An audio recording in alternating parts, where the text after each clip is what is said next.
औरत 600 मीटर हवा में सो गई थी। उसका घायल पैर गिद्ध का नाश्ता बन गया था। अब वह मरने वाली थी। गिद्ध को अपना खाना खाते देख उसने एक हिम्मत वाला प्लान बनाया। अपना फोन नीचे रखकर उसने सही मौके का इंतजार किया और गिद्ध का सिर पकड़ लिया। गिद्ध बुरी तरह जूझ रहा था और उसके मजबूत पंजों ने उसका पैर पकड़ लिया। उसने उसे कसकर पकड़ लिया और अपनी पूरी ताकत से उसने गिद्ध को जोर से स्टील की सलाखों पर पटक दिया। खून उसके पूरे शरीर पर फैल गया। गिद्ध उसकी पकड़ में बिना हिले डुले पड़ा था, सांस लेने के लिए हांफते हुए। फिर उसने मांस का एक टुकड़ा फाड़ा और उसे अपने मुंह में डाल लिया। वह बार बार निगल रही थी।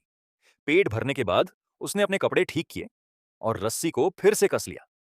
वह धीरे धीरे खुद को नीचे करने लगी, जैसे सब कुछ उसके कंट्रोल में हो। अब वह अपना आखिरी प्लान पूरा करने वाली थी। उसने हुक छोड़ा, वहां गई जहां उसकी सबसे अच्छी दोस्त गिरी थी। उसकी ठंडी नजर ने गिद्ध को डराकर भगा दिया। उसने अपनी सबसे अच्छी दोस्त का हाथ पकड़ा, जैसे अलविदा कह रही हो और प्रार्थना भी कर रही हो। अपने पिता को एक टेक्स्ट मैसेज भेजने के बाद उसने अपना फोन, उसने बैकपैक अपनी सबसे अच्छी दोस्त के जूते में ठूंस दिया और उसे उसके पेट के घाव में डाल दिया। फिर उसने अपनी दोस्त को टावर से धक्का दे दिया। वह हवा में 600 मीटर ऊपर फंस गई थी। रस्सी पर लटका हुआ बैकपैक उसके बचने की एकमात्र उम्मीद थी। वह झुकी कूदी और आखिरकार अपनी किस्मत का बैकपैक पकड़ लिया। अब उसकी सबसे अच्छी दोस्त अभी भी उसे पकड़े हुए थी। उसका इंतजार नहीं कर रही थी। उसने रस्सी को कसकर पकड़ लिया।